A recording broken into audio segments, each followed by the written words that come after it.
The smell of roasted turkey and cinnamon drifts through the open window as I pull up to my parents' house.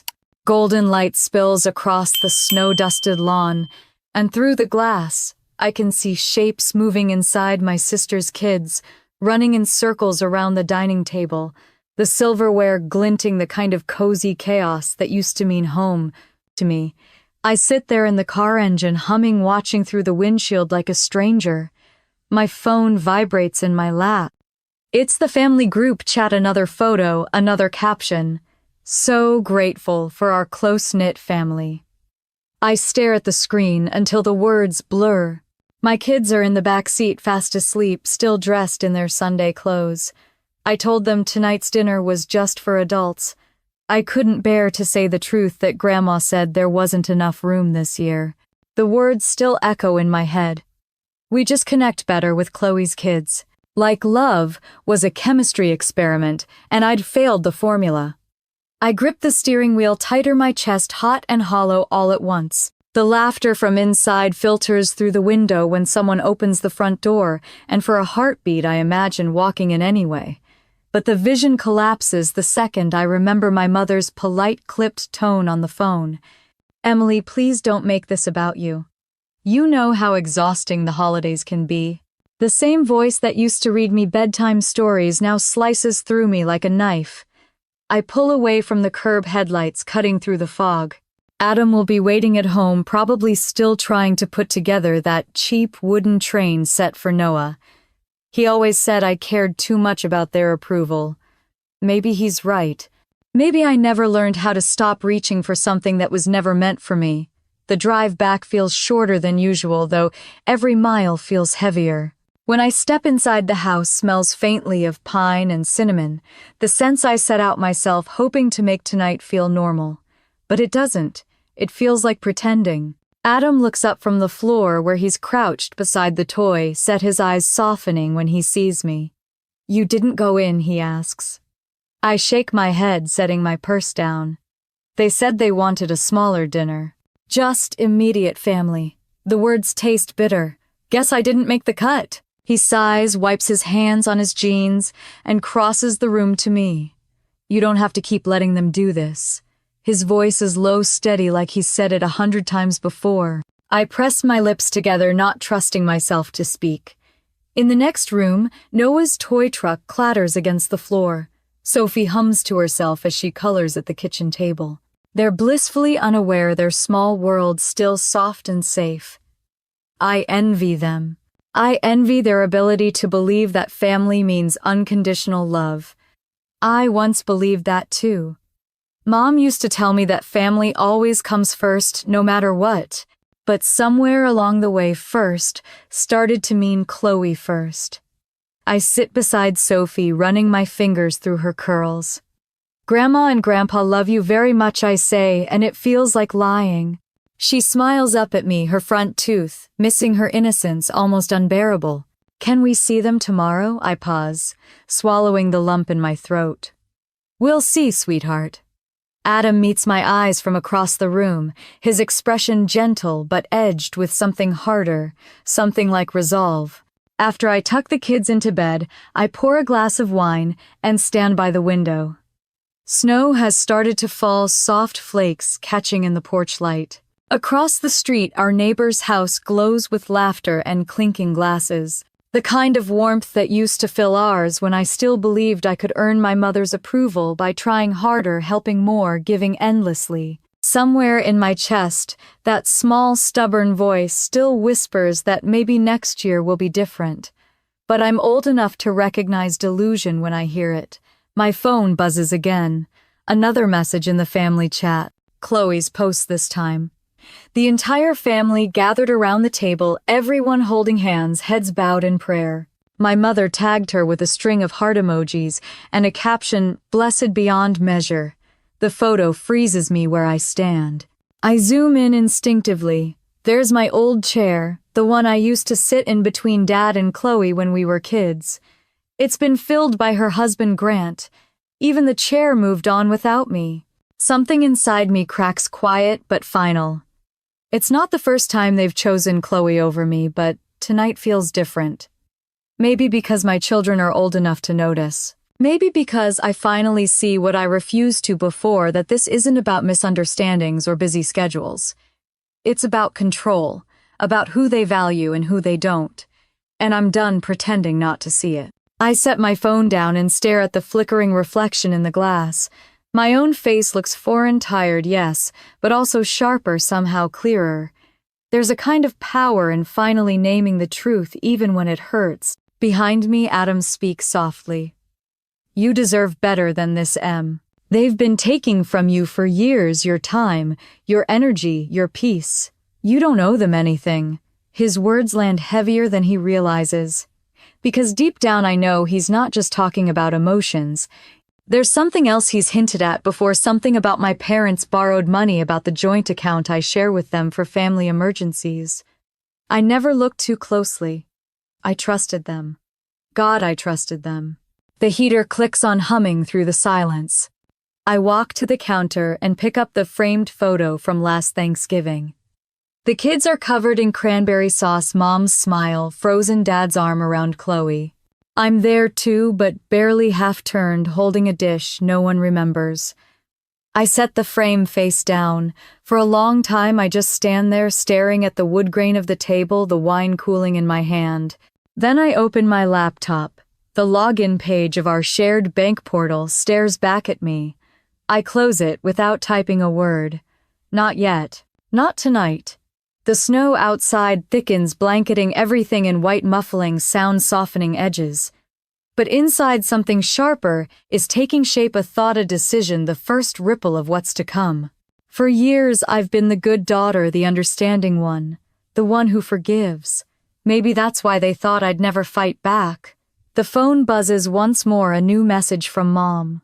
Hope you're having a peaceful evening. Chloe made the pumpkin pie from Grandma's recipe. It turned out perfect. I stare at the text for a long time before typing my reply. That's nice, Mom. I'm glad everyone's together. Then I hit send, turn off my phone, and whisper into the quiet, enjoy it while it lasts. The morning after Thanksgiving, the house is so quiet, I can hear the hum of the refrigerator. The smell of yesterday's cinnamon candles still lingers, faint and sad, like the echo of a memory that doesn't know when to leave. I'm standing at the sink, rinsing plates that never got used, while the news murmurs softly in the background. On my phone, Facebook flashes with smiling faces, Chloe's family sitting around the same table I grew up at. My mother, her pearls gleaming. Dad carving the turkey. The caption reads, "Nothing more precious than family." I swipe past it, but the words stick to me like syrup I can't wash off. Sophie pads into the kitchen, her hair a mess of curls. "Mommy, why didn't we go to Grandma's?" I freeze mid-motion, water still running. "Grandma said they were having a smaller dinner," I say, forcing a smile. "Just a grown-up thing." She frowns, clearly not buying it. "But Aunt Chloe's kids are our age." I open my mouth, but no words come out. From the living room, Adam's voice breaks the tension. "Hey, kiddo, want to help me feed the birds?" She brightens instantly and runs off, leaving me alone with the lie. I shut off the water and rest my hands on the counter, breathing through the ache in my chest.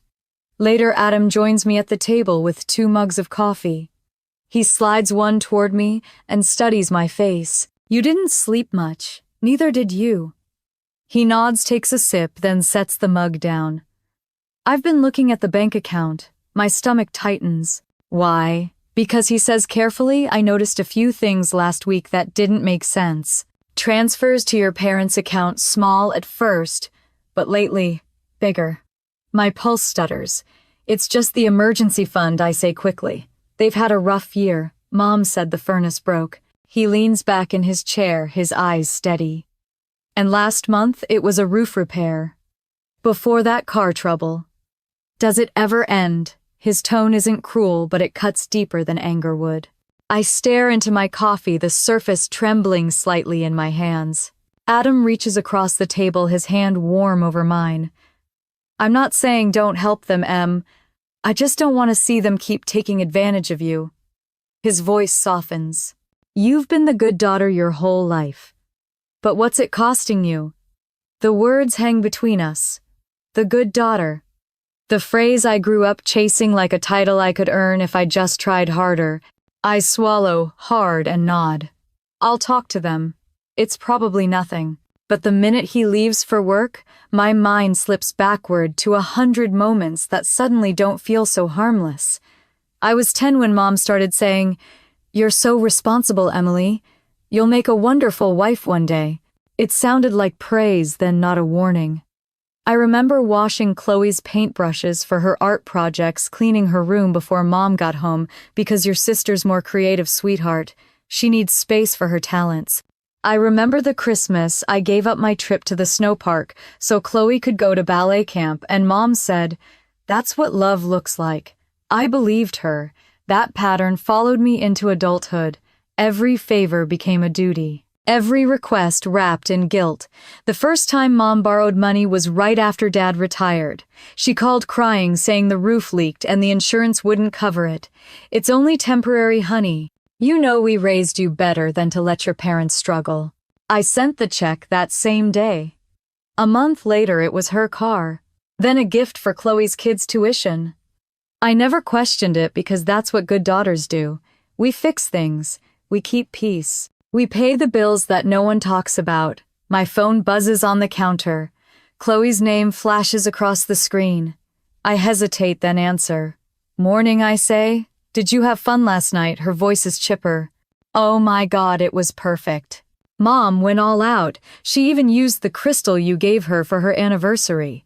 My jaw tightens, the one I bought with my card. "Yeah," she says, oblivious. "Anyway, listen. Mom wanted me to remind you about that transfer for the boys' soccer league. She said you'd handle it this week." For a moment, I can't breathe. "What transfer? You know, the usual thing." "She said you always take care of it around the holidays." My throat goes dry. "You're asking me to pay for your kids' soccer?" "Oh, come on, Em," she laughs. "It's just family stuff. Mom said you wouldn't mind." I hang up without another word. My hands are shaking so hard I almost drop the phone. I walk to the window and stare out at the gray November sky. For years, I thought giving meant love, that if I just gave enough time, money, forgiveness, they'd finally see me as equal. But love doesn't have a balance sheet, and mine's been in the red for decades. That evening, Adam finds me sitting at the dining table, surrounded by piles of unopened mail. "You okay?" he asks. I slide an envelope across to him. "Look at this." He opens it, brows furrowing. It's a bank statement from the Parker family joint account. "I thought this was just for emergencies," I whisper. It was. His eyes scan the page. Luxury Home Goods Club membership, hotel stays. He flips to the next one. "Emily, this isn't groceries and medicine." My voice cracks. It has to be a mistake. But even as I say it, I know it's not. The dates align perfectly with Chloe's Facebook posts: the new living room, set the beach trip, the spa weekend. The pieces start falling into place with terrifying clarity. Adam leans forward, his tone steady. "You've been financing their life." The words hit me like cold water. "No," I whisper. "Mom, she wouldn't do that." He looks at me, not unkindly. "You know she would." I push away from the table, pacing the room. Every memory suddenly feels tainted. Every thank you she ever gave me sounds like manipulation. I see myself handing over my card that first time, smiling, saying, "Of course, Mom. Anything for you." The realization tastes like metal in my mouth. I grab the bank statement, staring at my own name printed beneath theirs. Emily Parker, joint account holder. My hands tighten around the paper until it creases. "I think I've been financing their perfect life," I say quietly. Adam doesn't speak, just nods once. He knows what that sentence means, even if I can't yet. It's the start of something new, something inevitable. Outside, the wind rattles the bare branches against the windows. Somewhere down the street, a dog barks sharp and distant. I set the statement down and press my palms flat against the table. My reflection in the glossy wood looks older than I remember. Tired, yes, but also awake. For the first time in my life, I'm beginning to see the truth for what it is. And deep down, I know this discovery isn't the end. It's only the beginning of everything that's about to come undone. The numbers don't make sense at first. I've been staring at the screen so long the text begins to blur, but even when I blink, the truth doesn't go away. The same boutiques Chloe loves. The same dates she posted pictures from her weekend trips. My name at the top of the statement, followed by their charges. My throat tightens as I scroll back through the months, clicking on each transaction like peeling away layers of denial. Furniture stores. Luxury dining. Country club fees. I print everything, the sound of the machine unnervingly loud in the quiet room. Each sheet that slides out feels like a confession. Outside rain hits the window in soft rhythmic taps. The house is asleep. Adam's breathing drifts from the bedroom down the hall, steady and unaware. I sit hunched over the desk in the faint glow of my laptop, creating a folder titled Proof 1.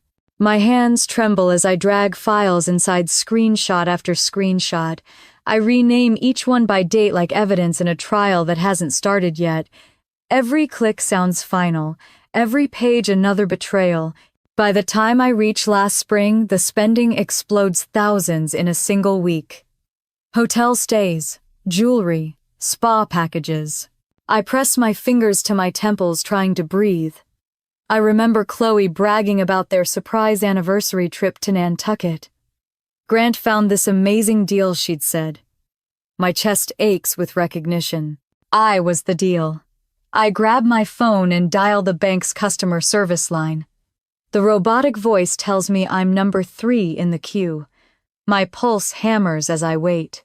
When a woman finally answers, her tone is chipper, unknowing. This is Rachel at First Atlantic. How can I help you? Hi, I manage. I'm calling about a joint account under the name Parker Family. I just have a few questions. I give her the last 4 digits, recite my security answers from memory. My voice surprisingly steady. Can you tell me, I ask, who else is listed on the account? There's a pause as her keyboard clacks. Let's see. Yes, Emily Parker and Vivian Parker are the primary account holders. I swallow hard. Anyone else with access? Yes, ma'am, she says. There's a secondary login linked to a Grant Miller. Would you like to confirm his authorization? For a moment, I can't speak. Grant, my brother-in-law. Yes, I whisper. Please send me the confirmation email. When I hang up, I just sit there staring at the screen. The inbox pings, subject line, user access confirmation. I open it. There it is in black and white. My mother gave my brother-in-law access to my financial account. A laugh escapes me, sharp, humorless, almost feral. It echoes off the walls of the small office.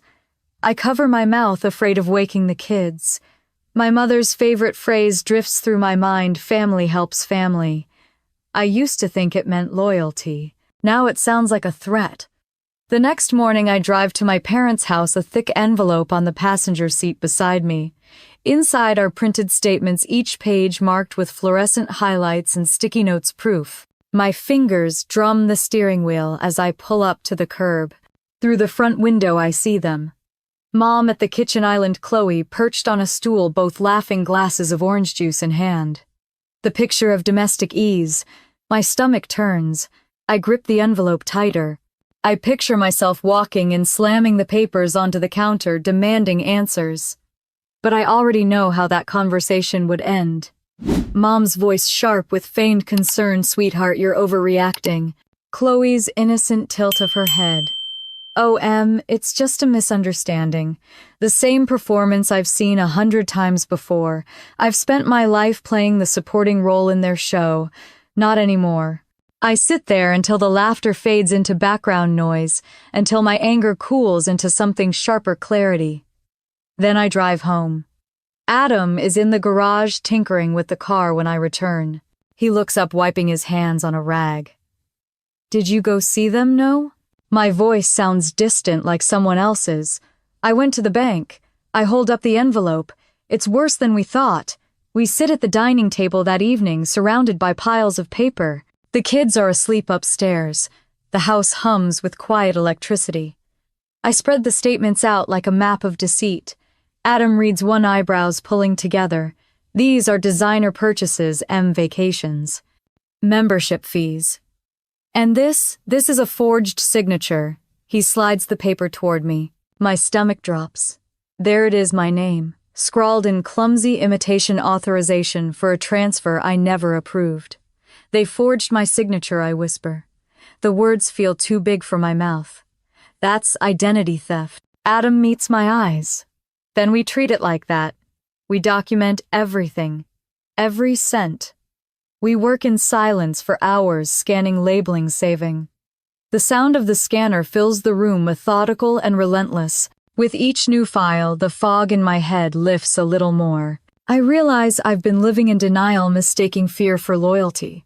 But loyalty doesn't mean surrender. By midnight, the dining table looks like a crime scene, papers, pens, coffee mugs half empty. I lean back, rubbing my eyes. She always said I was dramatic, I murmur. Maybe that's why she thought she could get away with this, because no one ever believes the emotional one. Adam reaches across the table, resting his hand over mine. They believe evidence. And you've got plenty. My phone buzzes. The name flashing on the screen makes my stomach twist. Mom. I hesitate, then answer. Hi, Mom. Sweetheart, she says, her voice sugar smooth. I hope you're not worrying about those silly account things. Everything's fine. I swallow hard. Did you give Grant access to my account? A pause. Then a laugh, light and airy. Oh, darling, don't be paranoid. Family helps family. Something in me snaps. That money was mine. Emily, she says softly, the kind of softness she uses before cutting deep. You've always been so sensitive. We raised you to be generous. Don't tell me you've forgotten that. I don't respond. The silence stretches until she sighs, exasperated. Anyway, I'm hosting dinner next Sunday. Let's put all this nonsense behind us. I hang up before she finishes. The sound of the disconnect hums in my ears, sharp and satisfying. Adam studies me quietly. What did she say? The usual, I answer. Gaslight, guilt, repeat. I push my chair back and stand. I'm done letting her play me. I walk to the desk, open my laptop, and pull up the bank again. The login page stares back, daring me. My fingers hover over the keys. I move everything, every dollar from that joint account into a new one in my name only. I call it Safe Nest. The name feels like armor. When the transfer confirms, a sense of calm spreads through me, slow and deliberate. I lock the account, change every password, and sit there for a long while, the glow of the screen lighting my face. My pulse finally steadies. Adam leans in the doorway, watching me. You okay? I nod, a small, hard smile forming. Let's see how they manage without me. The clock ticks toward 1 a.m. Outside, the rain has stopped. The air smells clean new. I close the laptop, switch off the lamp, and walk upstairs. For the first time in years, I don't feel like the good daughter. I feel like someone ready to tell the truth. Mom's voice is syrupy sweet over the phone. We haven't seen you in days, sweetheart. Come for Sunday dinner. Let's just be a family again. I know that tone, it's the same one she used when she wanted something. This isn't an olive branch, it's a check for damage control. Still, I agree. Sure, Mom, I'll be there. When I hang up, Adam looks up from the couch. You're actually going? I need to see them, I say, staring at my reflection in the dark window. I want to look them in the eye when they realize they can't touch my money anymore. He stands, worry softening his expression. Then at least let me come. I shake my head. No, this one's mine. Sunday afternoon smells like cold air and salt from the bay. I sit in the car outside my parents' house, engine idling. Everything looks the same. The manicured hedges, the porch light shaped like a lantern, the faint hum of a classical station through the open kitchen window. You'd never guess this was the stage for decades of quiet betrayal. I smooth my skirt, take a breath, and step out. The door swings open before I knock. Mom stands there in her pearl earrings, her smile bright and artificial. Emily, you look lovely, dear. Come in. I catch the faintest flicker in her eyes, unease. Maybe the first sign that she's realized something's different. Inside, the table gleams under the chandelier. Fine china. Linen napkins folded like swans. Chloe sits near the end, her hair perfect, as always a glass of wine in hand. You made it, she says, her tone, a mix of surprise and superiority. Grant barely glances up from carving the roast. Dad hovers near the fireplace, fiddling with the remote, as if the TV might save him. Everything smells amazing, I say, because small talk is the armor I've worn my whole life. Mom beams. We wanted to make things nice. Family means everything to me. The sentence lands like a loaded gun on the table. Dinner starts quietly. The clinking of silverware fills the gaps where warmth should be. I sip my wine, watch Chloe brag about her kids' achievements, straight A's trophies, perfect little angels. Mom nods proudly, her attention never leaving Chloe. I'm invisible again, until she says lightly, "Oh, by the way, darling, there seems to be a problem with the bank account. The card didn't go through at the club yesterday." I set my fork down. That's because the account is closed. The room stills. Dad's fork scrapes against his plate. Closed, yes, I say evenly. I moved my money. It was being misused. For a heartbeat, no one breathes. Then Mom laughs, a brittle tinkling sound. "Oh, sweetheart, you're overreacting again. You've always been so dramatic." Chloe jumps in, her voice smooth. "Mom and Dad just borrowed a little here and there. You know how it is. $93,000 isn't a little." My words slice through the air like glass. Grant coughs into his napkin. Dad mutters, "Let's not discuss finances at the table." Mom's face tightens. "After everything we've done for you, this is how you talk to your parents?" I lean forward.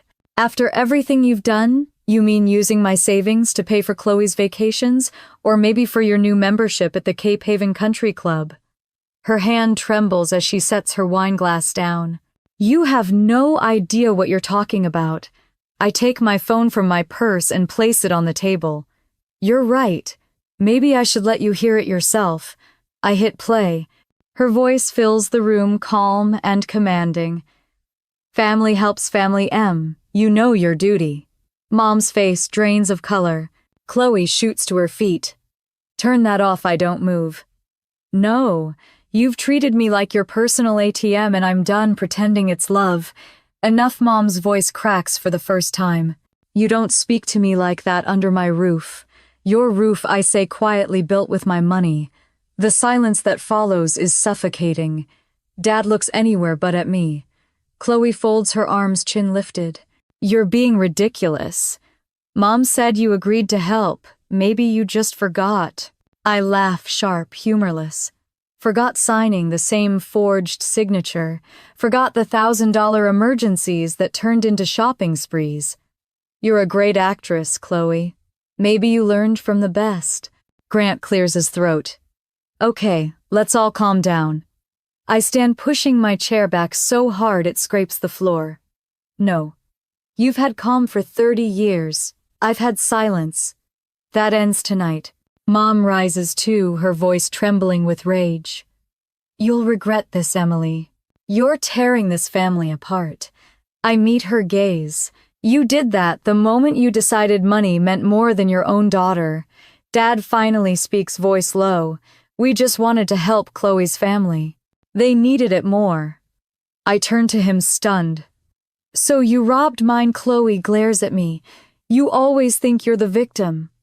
"No," I say. "I finally see the villains." The words hang there heavy and final.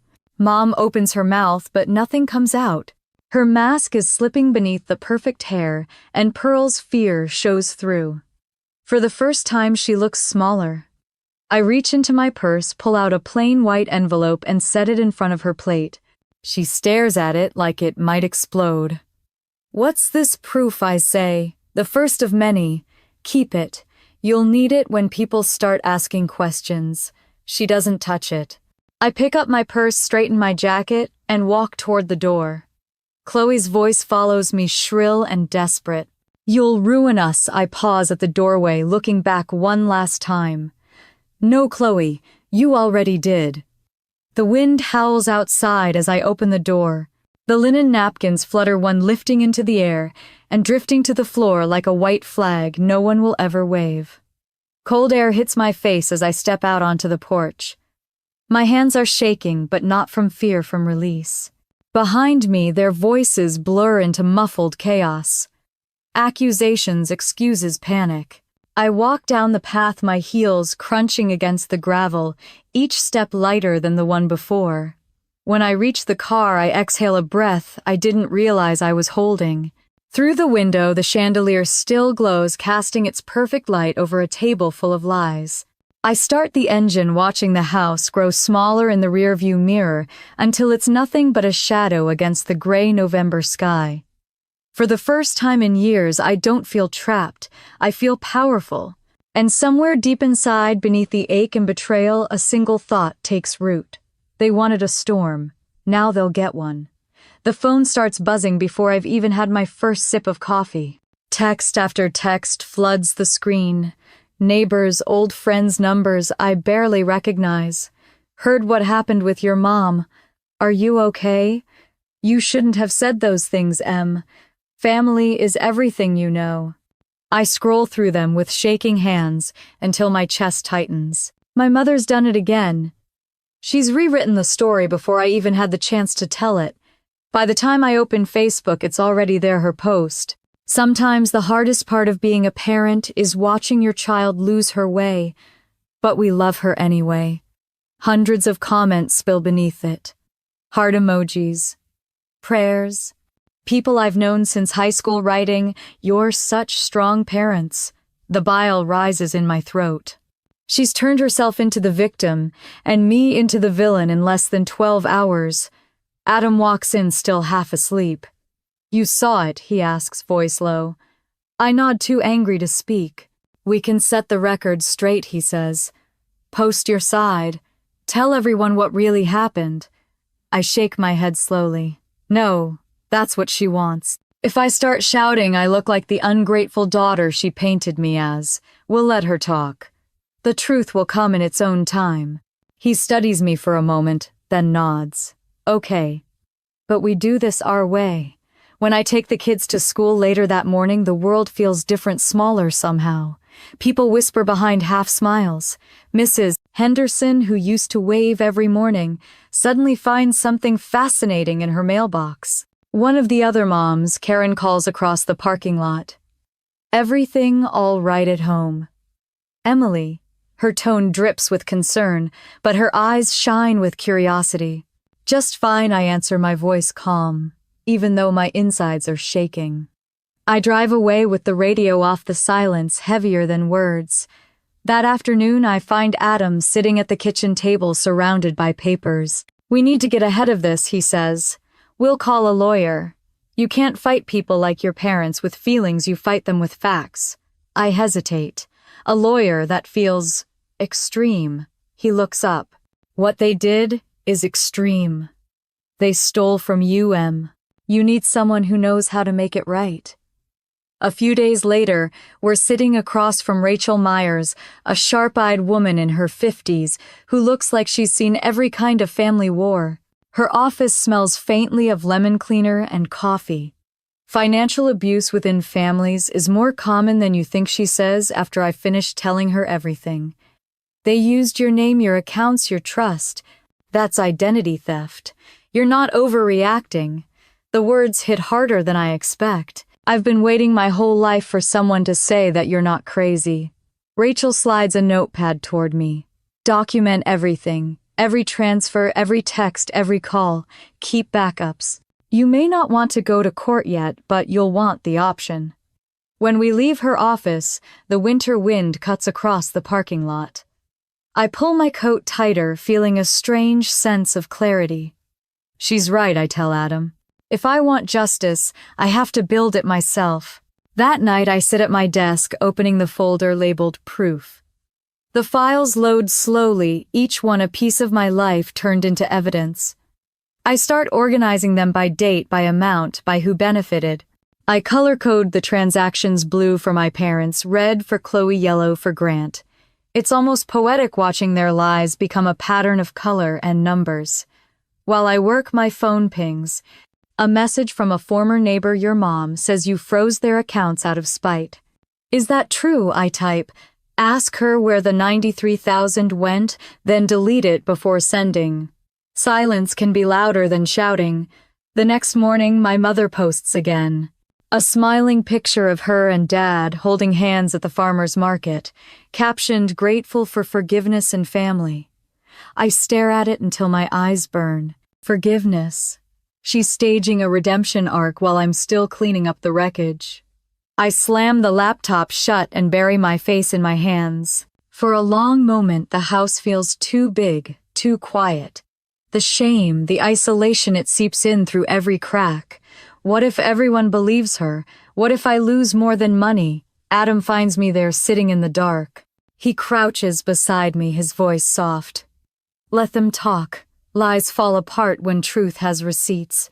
He gestures toward the folder on my desk. And you have plenty. He's right. I wipe my face, open the laptop again, and start a new document. Title: Truth versus Lies. On one side, I list her claims. On the other, the evidence that shatters each one. Screenshots, emails, bank statements. I add timestamps, voice memos, copies of text threads. With each keystroke, the panic fades and something stronger takes its place: resolve. By midnight, the outline looks like a case file. When I'm done, I email a copy to Rachel with a note, more to come. Days pass. The gossip doesn't stop, but I start noticing a shift. A few people who once avoided me begin to ask questions quietly. Is it true your name was on their account?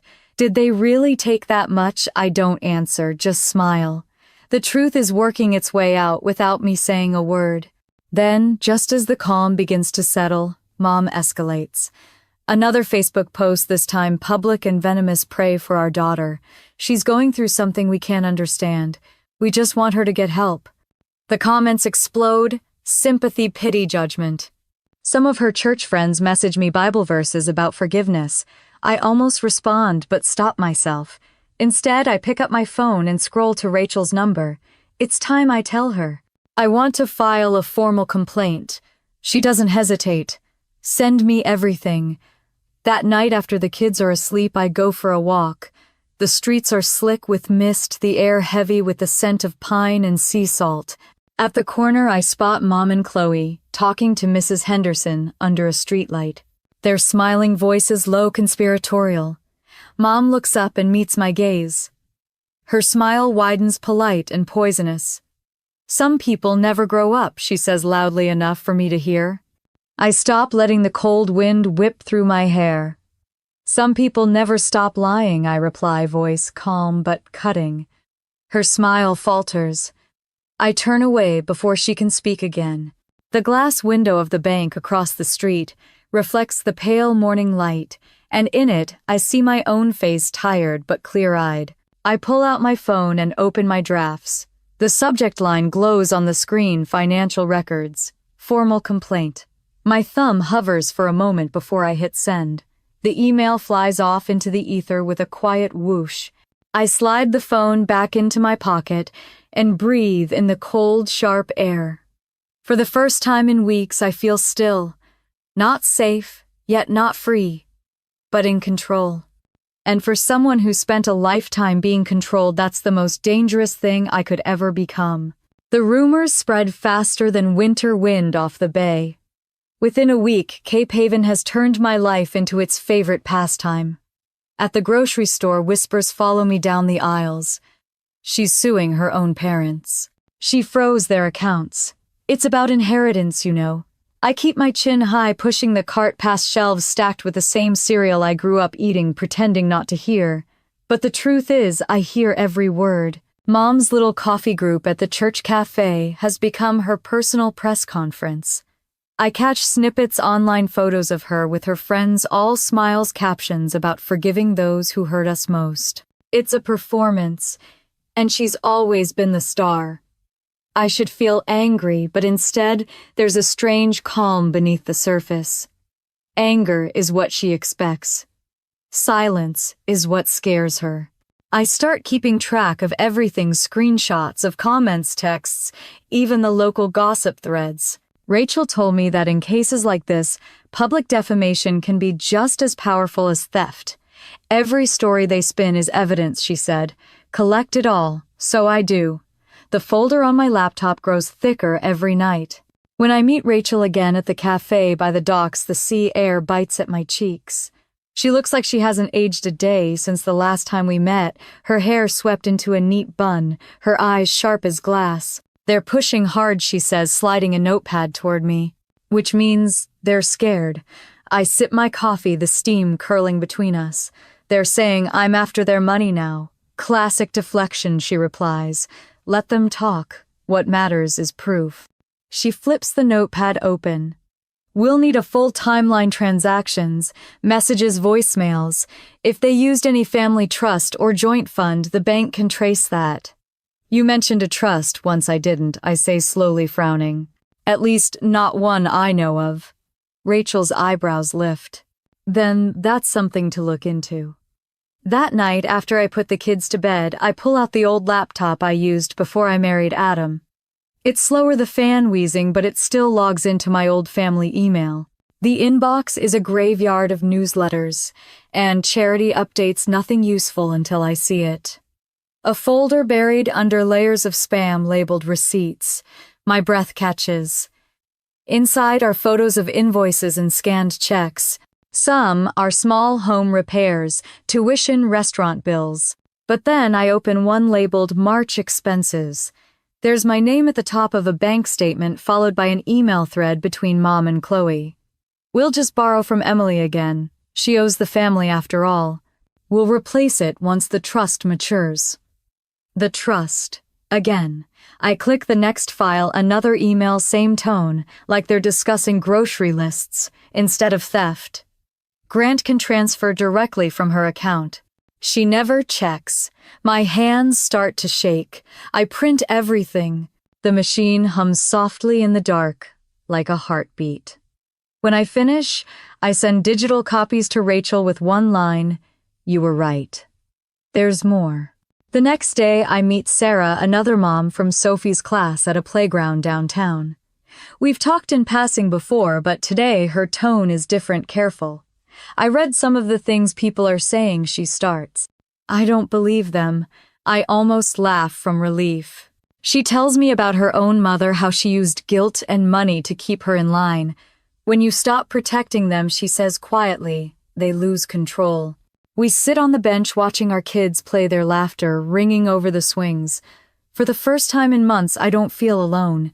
You should start talking about it, she adds. People need to hear what this looks like. You'd be surprised how many live through it. That night, I create a private online group under a fake name, just a handful of women at first. Stories pour in like water through cracks. Daughters cut out of wills. Mothers using guilt like currency. The pattern is everywhere, hiding in plain sight. It's both horrifying and comforting. The following afternoon, the doorbell rings. When I open it, Mom stands there with a bouquet of white lilies and a smile stretched too tight. Sweetheart, she says, stepping forward, this has all gotten out of hand. Let's talk, just the two of us. I block the doorway. You can talk right there. Her smile wavers, then snaps back into place. You don't need lawyers, Emily. Families work things out privately. All this drama, it's not healthy for the kids. I pull out my phone, press record, and set it on the side table. Go on. Her eyes narrow. You think you're clever, but families that fight in public never recover. Then maybe we shouldn't have secrets to hide, I reply. The mask slips for a fraction of a second. Her voice sharpens. You'll regret this. You always do. Then she turns and walks down the path, the bouquet still clutched like a weapon. When her car disappears around the corner, I pick up the phone and save the recording. File name, Gaslight 1. That evening, I forward it to Rachel. Her reply comes minutes later. She's losing control. That's when people make mistakes. Stay alert. Later, while organizing my printed documents into a binder, I notice something strange. A small USB drive wedged at the bottom of one of the folders I brought from my parents' house years ago. I plug it into my laptop and a single file appears on the screen, Re Carter Family Trust, PDF. My pulse stutters. I double-click. The document opens to a formal agreement from the family's attorney dated 2 years ago. The trust I was never told about. My name appears under beneficiaries with a thick black line through it. Next to it, a scanned signature mine, but it's not my handwriting. Someone forged my name to remove me from the inheritance. The person listed as authorized family representative is my mother. I sit back, the world tilting. The room is silent except for the faint whir of the laptop fan. My mind races through every conversation, every guilt trip, every "you owe us." It wasn't about family at all. It was about erasing me. I print the file and slide it into a new folder labeled Trust Evidence. My hands tremble as I trace the forged signature with my fingertip. For years, they made me feel like I was selfish for asking for fairness. Now I see it clearly. They were building a life on what they stole from mine. The printer hums again, each page sliding out like a verdict. When the last sheet lands on the tray, I whisper into the empty room, they didn't just steal my money. They tried to erase me. I tuck the pages into the binder beside the others, close it carefully, and set it on the table. Outside, the wind rattles the windows, but inside everything feels still, controlled.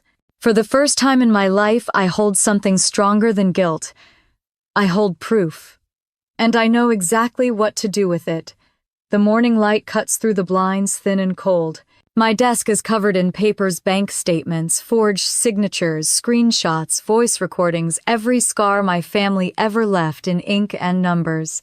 I stack them neatly into one thick binder. This is no longer chaos. It's evidence. The air smells faintly of coffee and resolve. When I hit send, forwarding every file to Rachel, the click feels like a gunshot in a silent room. They used to think I was their silence. Now I'm their evidence. By the time Rachel calls back, it's barely 10. Emily, she says, her voice taut with energy. The bank confirmed it. The signature on the trust documents is forged. This is big. I grip the phone tighter. What happens now? Now, she says, we take it to the attorney who drafted the trust and the bank's fraud department. Once this hits their desks, your parents won't be able to move a cent. For a moment, I just sit there stunned. It's one thing to suspect betrayal. It's another to see it validated in black and white. Rachel continues, I've already sent a notice of inquiry to their lawyer.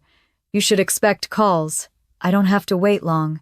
By noon, 3 missed calls from Mom. Then 1 voicemail, her voice frantic, trembling under the syrup. Emily, sweetheart, this has gone too far. Please call me back. We can fix this. I play it twice, then delete it. By evening, Rachel texts again. Bank confirmed all Parker accounts are temporarily frozen for review. My heart pounds. The irony almost makes me laugh. How many times did she lecture me about financial responsibility, about loyalty? Now her empire of manipulation is locked behind a security code she can't access. 2 days later, the whispers begin to change. Cape Haven is small. Its gossip moves faster than the tide. But for once, the current's shifting my way. At the post office, Mrs. Henderson pauses beside me in line. I heard they forged your name, she says softly, her eyes wide.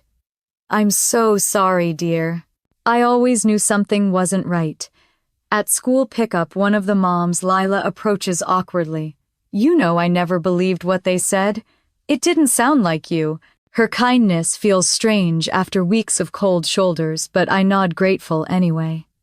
People are starting to connect the dots, finally seeing that my calm wasn't guilt. It was exhaustion. That night I sit on the porch with Adam. The sky burns pink and gold over the bay.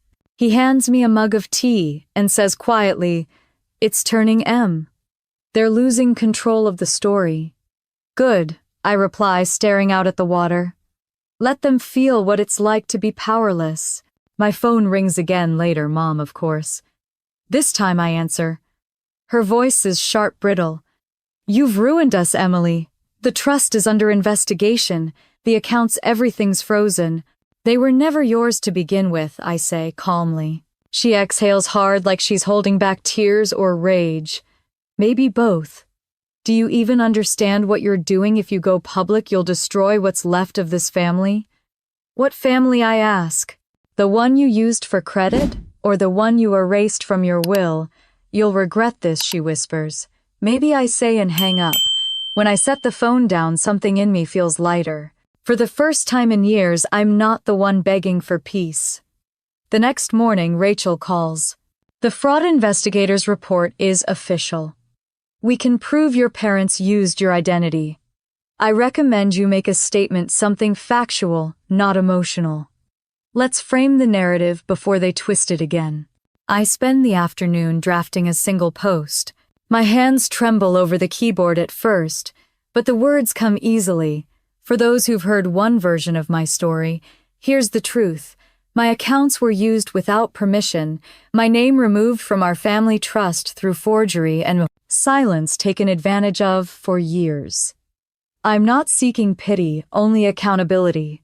Families who love each other don't hide behind lies. I hit post and close the laptop. Within minutes, notifications start pinging. Shares, messages, comments. Some from strangers, others from old friends I haven't spoken to in years. You're so brave. I always knew something was off about them. Proud of you for speaking up. For the first time, the noise of the internet doesn't feel suffocating. It feels like oxygen. By evening, Mom's profile goes quiet. No more family quotes, no filtered pictures of Sunday dinners. The silence from her side is louder than any apology could ever be. Later that night, I find myself in the kitchen, the soft hum of the fridge, the only sound. The kids are asleep. Adam leans against the counter, arms crossed. You realize what you did today, he says. You took back your voice. I glance toward the stack of files on the table, the life I used to hide now, turned into proof. No, I say. I just stopped letting them speak for me. The phone buzzes again, but this time it's Rachel. The DA's office wants to review your case, she says. Things are moving fast. I nod even though she can't see me. Good, it's time. After the call, I walk upstairs, pausing at Sophie's door. She's asleep with her sketchbook open beside her, a drawing of a house under a Sunday simple. Safe. For the first time, I believe we can have that. Outside, the first snow of the season drifts past the window flakes, glowing in the porch light. I stand there for a while, watching the quiet miracle of it. They taught me to fear the storm, to shrink whenever it gathered. But now I understand the storm was never my enemy. It was my becoming. I walk back to my desk, the binder still open, pages gleaming under the lamplight. The evidence that once made me tremble now feels like armor. My phone buzzes again, another text from Rachel. Sleep well. Tomorrow we make them answer for everything. I glance at the snow still falling, slow and relentless, blanketing the world clean. For the first time I whisper, I'm not scared of the storm. Then, closing the folder with deliberate care, I add softly, I am the storm. The air that morning is sharp enough to sting. Frost coats the windshield as I scrape it, clean the binder of evidence sitting heavy on the passenger seat beside me. Inside it are years of silence turned into proof. The town square looks smaller in winter, but the steps of the Cape Haven Municipal Hall are crowded. Neighbors, reporters, the curious. Somewhere in that crowd, my parents are waiting. I grip the steering wheel until my knuckles ache and whisper, let's finish this. When I step into the building, the heat hits like a wall. The conference room smells of coffee and nerves. At one end of the long oak table sits my mother in her cream coat pearls, gleaming her smile practiced to perfection. Dad's beside her, eyes down. Chloe and Grant linger in the back, whispering. On the other side, Rachel waits, calm as stone. You ready? She murmurs. I've been ready for years, I answer. The mediator clears his throat.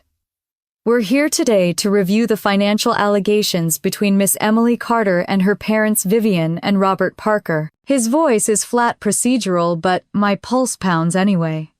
Their lawyer goes first, polished and patronizing.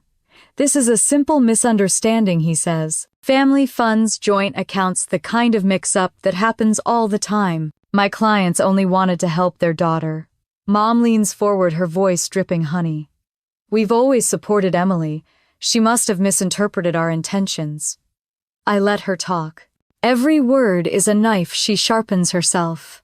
When the mediator nods toward me, I stand open the binder and slide the first page across the table. Then explain this. Her eyes flick down. It's the letter from the bank confirming the forgery. Rachel passes copies to everyone present. The room goes still. Mom's lawyer clears his throat, trying to recover. This doesn't prove intent. These matters can be. I interrupt. Next page. Email screenshots. Bank transfers. The PDF of the trust agreement with my falsified signature. Then the recording, my mother's voice echoing from my phone speakers. Family helps family M. You know your duty. The silence is deafening. You can hear the clock ticking on the far wall. Mom's face drains of color. You're taking that out of context, she manages. No, I say. For once there is no context, just facts. Rachel stands. These documents show a consistent pattern of financial manipulation and identity theft, spanning 3 years. My client's name was removed from a legally binding trust through forgery. We have verified confirmation from the bank's fraud department. The lawyer looks to my mother, but she's already unraveling. Emily, she pleads, voice breaking. You're destroying this family. I meet her eyes. No, I'm saving what's left of it. Someone in the back gasps a soft sound, maybe Chloe. I don't look her way. Dad finally speaks, voice low and uneven. We didn't mean to hurt you, Em. We just wanted to help Chloe's kids. They needed. You robbed mine to do it, I say, not angry now, just tired. He doesn't argue. He just stares down at his hands, the gold of his wedding ring catching the light. The mediator flips through the documents, brow furrowed. This is serious. Miss Carter, these materials will be submitted to the district attorney's office for review. The accounts in question will remain frozen pending investigation. Rachel leans close, whispering, That's confirmation. You won. But it doesn't feel like winning. It feels like breathing after holding my breath for years. Mom's lawyer tries one last tactic. Perhaps we can handle this privately. Surely, Miss Carter, you don't want to drag your family's name through the mud. I turn toward him. They dragged it themselves. I'm just washing it clean. Someone at the back of the room claps once, a sharp sound. Then another follows. Within seconds, the quiet room hums with a low murmur, shock, sympathy, disbelief. Mom looks around, realizing the room no longer belongs to her. Her eyes dart to Chloe, whose frozen tears glinting in her lashes. Grant shifts uncomfortably, pretending to check his phone. When it's over, Rachel gathers the papers into her briefcase. We step into the hall, the sound of cameras clicking outside. A reporter thrusts a microphone toward me. Mrs. Carter, do you have any comment for the community? I pause, choosing my words carefully. This was never about money, I say, my voice steady. It's about truth. And truth deserves daylight. The flashbulbs go off like fireworks. For once, I don't flinch. Outside, the air feels different, brighter, cleaner. Snowmelt drips from the eaves' sunlight, bouncing off puddles in the street. Rachel squeezes my shoulder. You did it! It's over. I nod, though part of me knows it's not over, not really. Scars don't vanish when justice arrives, they just stop bleeding. When I reach the parking lot, Adam is waiting by the car. His smile is small but proud. You look like someone who just knocked down a mountain. Maybe I did, I say, exhaling a shaky laugh. On the drive home, the radio hums quietly. No words between us, just a shared silence that finally feels safe. When we pull into the driveway, Sophie bursts out the door before I've even unbuckled. Mom, did you win? I kneel down, arms open. We told the truth, I say, hugging her close. That's what winning means. She nods solemnly, then runs off to tell Noah, her hair bouncing in the winter light. Later, after the kids are asleep, I sit on the porch with a blanket over my shoulders. The world smells of pine and cold air. Down the street, Christmas lights flicker on the Parker house, my parents' house. The glow feels dimmer than it used to. Rachel texts the DA's office, confirmed receipt of your file. Expect follow-up next week. I stare at the message for a long time, the snow glinting under the porch light. Inside, Adam calls softly, "You coming in a minute," I say. The stars are bright tonight, the kind of bright that hurts your eyes if you stare too long. I think about all the years I mistook silence for peace, obedience, for love. The truth burned everything they built, but maybe some things needed to burn. I whisper into the quiet more to myself than anyone else. They taught me to fear shame, to stay quiet for peace. But peace built on silence is a lie. The wind stirs cold and clean, and somewhere in the distance a church bell chimes. I close my eyes, breathing in the night. The fire may be over, but the ashes are mine to shape.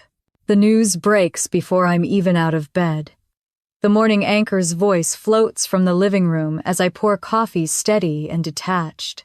The Parker family of Cape Haven is under formal investigation for financial fraud and identity forgery. My own name flashes across the screen for a split second before cutting to a photo of my parents smiling at a charity gala years ago. I turn off the TV and stand there in silence, the mug warm in my hands, steam curling like ghosts in the air. Outside, the town hums. Neighbors walk their dogs, cars glide past like nothing happened, but I can feel the shift under everything, the curiosity, the judgment, the whispers turning into pity. My phone is full of unread messages, most from numbers I don't recognize, a few from reporters. I delete them all. Winning doesn't feel like I thought it would. It feels quiet, too quiet. Rachel calls mid-morning. The DA officially opened the case, she says. Forgery, wire fraud, misappropriation of assets. It's moving fast. Her voice carries both triumph and exhaustion. How are you holding up? I don't know, I admit. I thought I'd feel free. Instead, I just feel empty. That's normal, she says softly. Justice doesn't fill holes, it just stops the bleeding.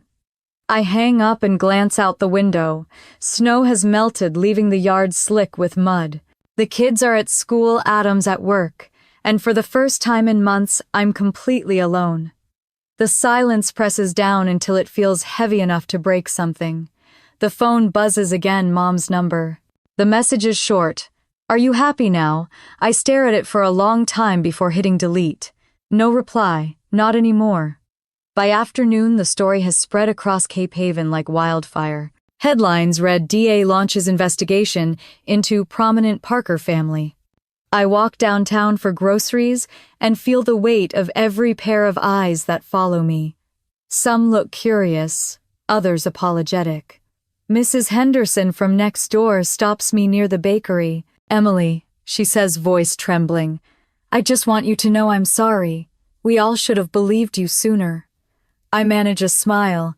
Thank you, I say. Sometimes people need to see the fire before they believe there was smoke. At the cafe, the barista slips an extra muffin into my bag without saying a word. Small gestures, quiet reparations. For the first time in years, I'm being seen not as the problem child, not as the overreacting daughter, but as someone who survived. That evening, the local newspaper posts an online feature, Daughter Exposes Family Financial Abuse, a cautionary tale. I read it once, then closed the laptop. The words don't bring satisfaction, only a strange calm. It's over, or at least it's beginning to end. 2 days later, there's a knock at the door. When I open it, Chloe stands there, her face pale, eyes rimmed red.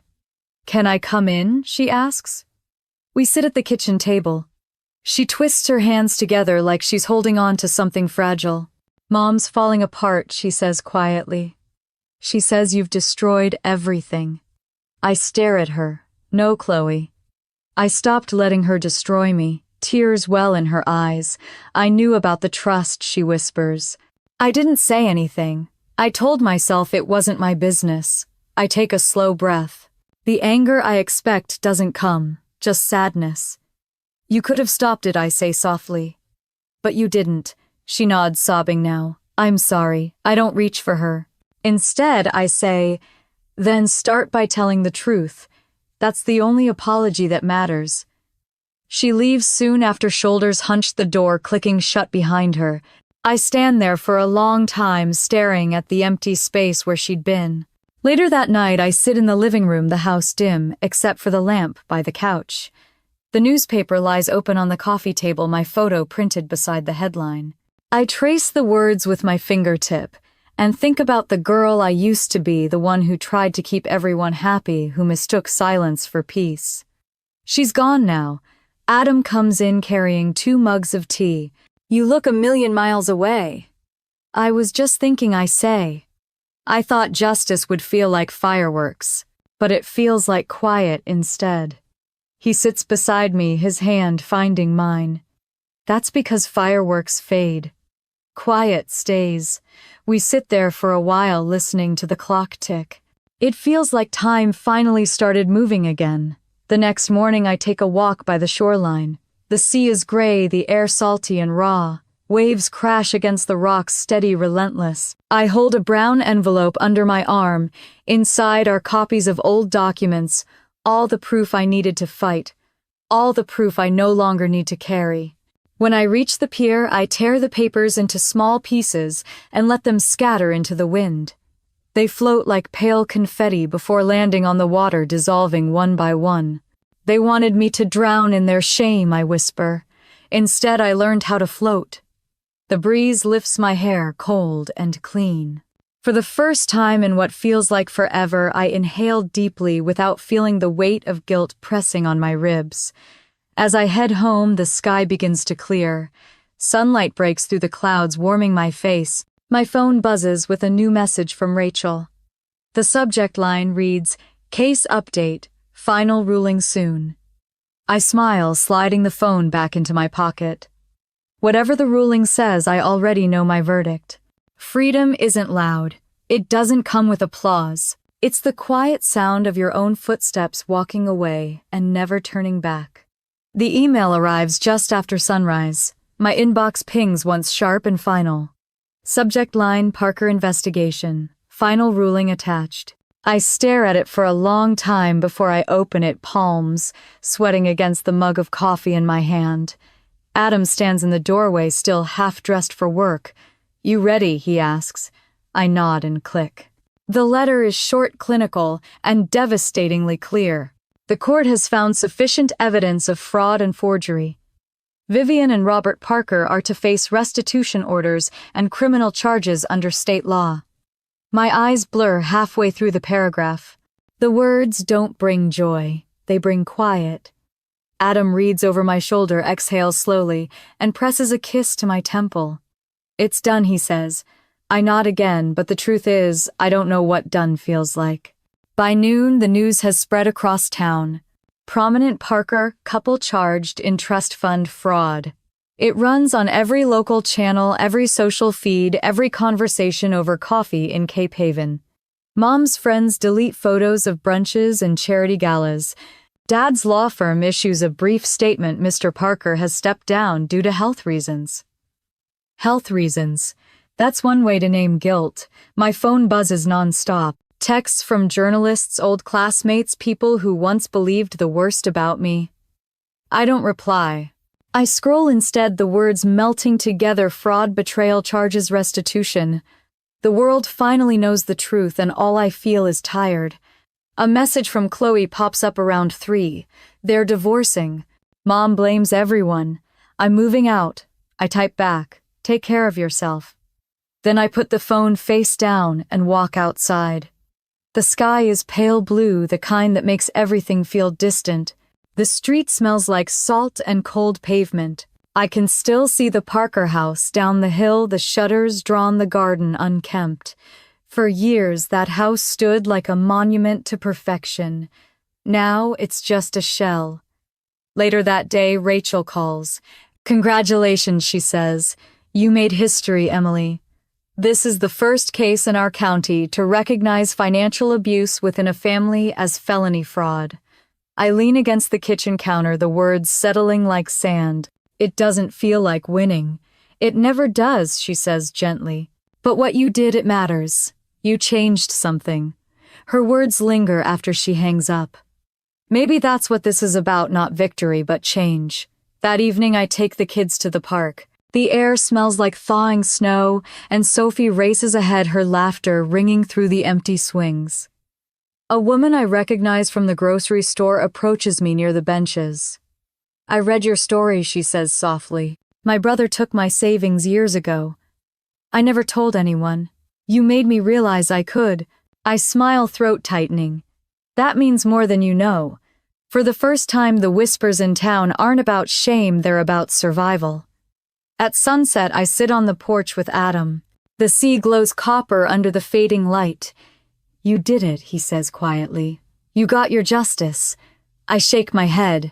No, I got my freedom. Justice was just the price. He slips his hand into mine, warm and steady. What now? I don't know, I say, staring at the horizon. But I think it's time to do something that matters. 2 days later, a letter arrives in the mail, Chloe's handwriting on the envelope. Inside is a photograph of us as little girls sitting on the swing set behind our old house legs covered in mud, both grinning like we owned the world. A note is scrawled beneath it, I'm sorry. I'll testify if they need me. I want to make it right. I trace the edges of the photo with my thumb, memories flooding back. The girl beside me wasn't the enemy, just another casualty of our mother's control. I set the photo on my desk next to a clean notebook, its cover embossed with gold letters, The Second Chance Project. The next week, I rent a small room at the Cape Haven Community Center. The fluorescent lights flicker overhead as I arrange folding chairs in a circle. On the wall behind me, a handwritten sign reads Financial Abuse Support Group, Meeting 1. Only a handful of women show up that first evening, clutching coffee cups and stories they've never told aloud. I start with my own. For years, I say, I thought silence was strength. That being the good daughter meant swallowing pain until it disappeared. But silence doesn't heal, it hides. And hiding only helps the ones who hurt you. The room stays quiet for a moment before one woman speaks. Then another. And another. Their voices fill the space, like music, raw, cracked, honest. When the meeting ends, a few linger to thank me. One woman hugs me tightly and whispers, "You gave me the courage to leave." After they're gone, I stand in the empty room, the air still humming with their words. This is what healing looks like, not loud, not perfect, but alive. That night back home, I find Adam waiting on the porch. The sky above us is scattered with stars. How was it, he asks. Messy, I say, smiling, but real, he nods. That's enough. The wind off the bay carries the faint scent of salt and pine. I close my eyes, breathing it in. They took so much from me, money, trust, years of peace, but they couldn't take this, my voice, my truth. The steady pulse of something stronger than anger. Before going inside, I look up at the stars one last time and whisper. They taught me that loyalty meant silence. But I've learned the truth sometimes. The only way to honor family is to stop repeating its mistakes. The night air feels clean against my skin like forgiveness. When I finally go to bed, I sleep without dreams. The morning light slides across the ocean like a promise. I walk barefoot along the sand, the chill biting at my ankles, the tide pulling softly against my feet.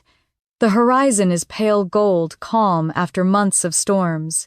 For the first time in years, I wake up without that familiar weight pressing on my chest. The quiet feels different now, earned, not forced. A fishing boat drifts far offshore, its white sail catching the light, and I think about how long I've been drifting too, waiting to come home to myself. By the time I get to the community center, the parking lot is already full. The little group I started the Second Chance Project has grown faster than I imagined. Inside, the air buzzes with nervous chatter. Women of all ages fill the folding chairs, some clutching coffee cups, some tissues. I recognize a few faces from the grocery store, from the post office. from lives that once brushed mine in silence. I start the meeting with a smile. "Thank you for coming," I say, looking around the room. When I told my story, I thought I was alone, but turns out a lot of us have the same scars, just shaped differently. A woman named Denise stands. "I left my husband last month," she says, her voice shaking. "I thought he'd change, but he didn't. I wouldn't have done it if I hadn't heard what you went through." Another woman nods, tears streaming down her face. "My parents took my savings when I was in college. I never told anyone. I thought I owed them everything. I listened, my heart tight but full." Each story feels like a thread weaving into something stronger. When the session ends, I look around the circle and realize I'm no longer the victim, I'm the guide. Adam helps pack up chairs afterward, his camera resting on the table. "The recording worked," he says. "We can upload the podcast next week." Reclaiming ourselves, I murmur, testing the title on my tongue. It tastes right. At home, the air smells like cinnamon and laundry detergent. Sophie is drawing at the kitchen table. Noah is building towers with his Legos, and Adam is cooking, humming off-key. The ordinary hum of it makes my chest ache with gratitude. Sophie glances up. "Mom, are Grandma and Grandpa going to jail?" I pause, drying my hands on a towel. "They're facing the consequences of what they did, sweetheart. That's what happens when people hurt others." "Are you mad at them?" she asks. I kneel beside her. I was. But being mad doesn't fix anything. Sometimes you just have to let people live with what they've done. She studies me, then nods. "Okay." She goes back to coloring, filling the page with yellow and blue. Adam looks over his shoulder. "You handled that better than I would have." I smile faintly. "I'm tired of carrying anger. It's too heavy." Later that afternoon, the doorbell rings. When I open it, Chloe is standing there, bundled in her coat, eyes red from crying. She holds 2 paper cups of coffee. "Can we talk?" We drive to the cafe near the pier, the same one where Rachel first told me I wasn't crazy. The smell of salt and roasted beans fills the air. We sit by the window watching waves crash against the rocks. "Mom keeps asking for you," Chloe says after a while. I stare into my coffee. "Some things can't be fixed, Chloe." "I know," she whispers. "She blames me too, you know. She says I took your side." "Did you?" I ask. Her eyes meet mine, and for once they don't flinch. "Yes." The silence between us isn't angry this time, it's tired but honest. She reaches into her bag and slides a small photo across the table. It's us years ago, covered in mud, laughing under the old oak tree in our backyard. "I thought maybe you should have this." I trace the edges, feeling something inside me loosen. "Thank you. I'm proud of you," she says quietly. I nod. "I'm proud of you too." When we leave the cafe, the wind is cold but gentle. It feels like the world has finally stopped holding its breath. That night, after the kids are asleep, I sit by the fireplace, flipping through a stack of old newspaper clippings. Headlines that once felt like judgment now read like milestones. I open my laptop and type a message to Rachel. "You didn't just help me win a case. You helped me find myself." Her reply comes minutes later. "Now go help others find theirs." I smile, close the laptop, and open a new notebook. On the first page, I write Chapter 1, How I Learned to Speak Again. The next morning, sunlight pours through the windows as I set up for another meeting at the community center. The chairs form a wide circle, this time enough for everyone who RSVP'd. I tape a quote on the wall: "Healing isn't forgetting, it's remembering without fear." The women arrive one by one. There's laughter now, not just tears. Progress you can feel in the air. When the meeting starts, I tell them, we all have chapters. We didn't write pages. Other people tried to control. But from here on, every word belongs to us. Applause fills the room, soft but real. That evening, we take the kids down to the beach. The sun hangs low, turning the water to molten gold. Sophie skips ahead, Noah runs after her, and their laughter blends with the sound of the waves. Adam wraps his arm around my shoulders. "Remember when you said you'd never come back here?" I remember, I say. "But I'm glad I did." The sea breeze lifts my hair cool and clean. I watch my children chase the surf, their footprints washing away before the next wave. They said they just connected better with my sister's kids, I whisper. Adam glances at me. You thinking about them? Not really, I say. Just realizing that connection built on lies never lasts. I'm building something real now. We walk along the water's edge until the sun disappears behind the horizon. The sky deepens to purple, the air smells of salt and promise, and I feel completely fiercely alive. I spent years surviving their version of love, conditional, transactional, suffocating. Now I'm finally living mine. The morning sun spills through the kitchen window, painting the counter in soft gold. I pour coffee into my favorite mug, the chipped one Adam bought me when we first moved here, and lean against the sink. Outside, Cape Haven glows under a thin layer of snow. The bay is calm, the sky wide and endless. A year ago, this same view felt like a cage. Today, it feels like freedom. On the calendar above the fridge, a circle marks today's date, Civic Center, guest speaker. I trace the ink with my thumb, my stomach tightening the way it used to, before walking into court. But this time it's different. I'm not defending myself. I'm sharing what came after. Adam appears in the doorway, buttoning his shirt. You nervous? I smirk. A little. Guess I've gotten used to fighting instead of talking. He grins. You've always been good at both. I laugh quietly, shaking my head. This isn't about revenge anymore. It's about hope. He crosses the room and kisses my forehead. Then they're lucky to hear you. An hour later, I stand in front of the same building where my parents once tried to destroy me.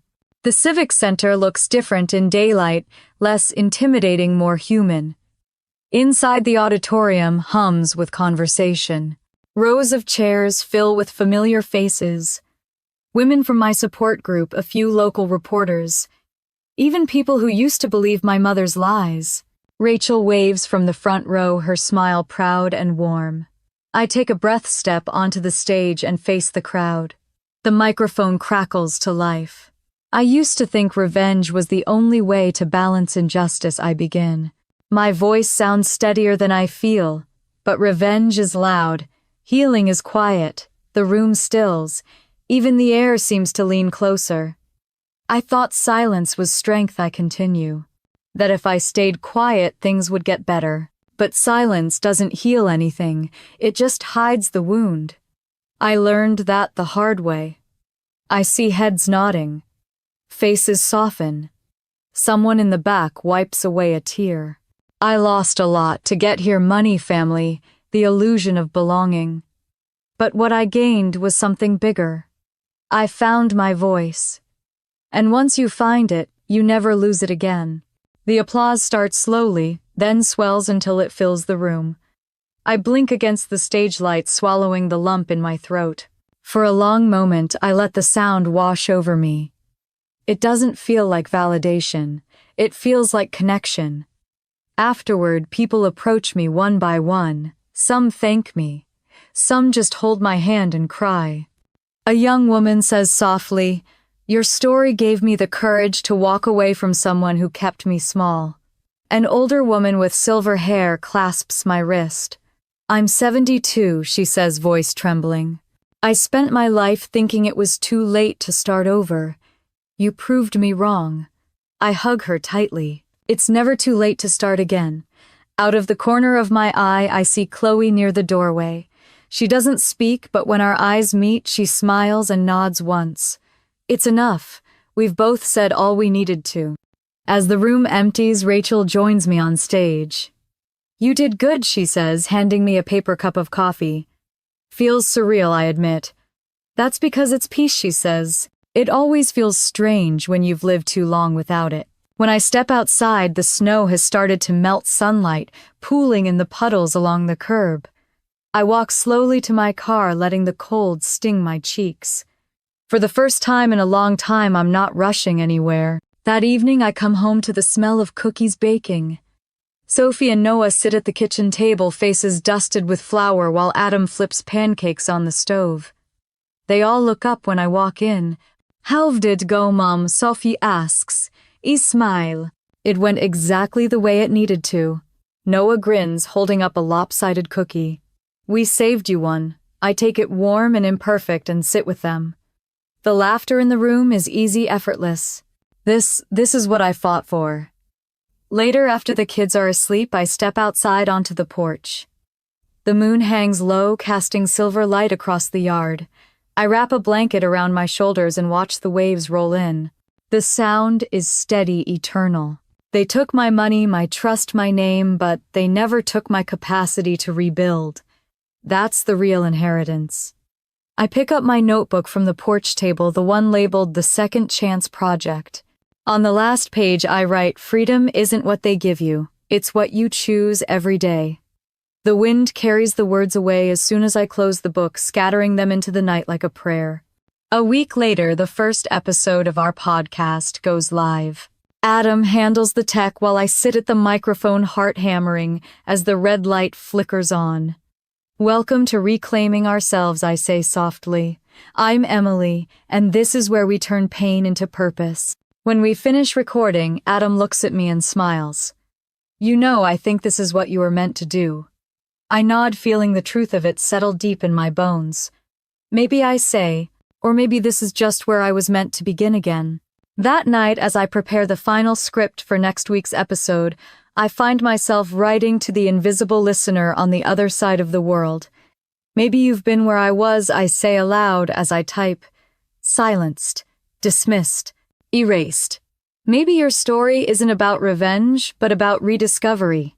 The words flow easily now, like a conversation with an old friend. Freedom doesn't mean forgetting. It means remembering without pain. It means choosing yourself even when no one else does. I pause, glance at the blinking cursor, then finish with the only question that feels right. What does freedom mean to you, and what would you sacrifice to reclaim it? I close the laptop and lean back, the night quiet around me. In the distance, the ocean murmurs like it's answering. This was my story. Now it's someone else's turn to speak.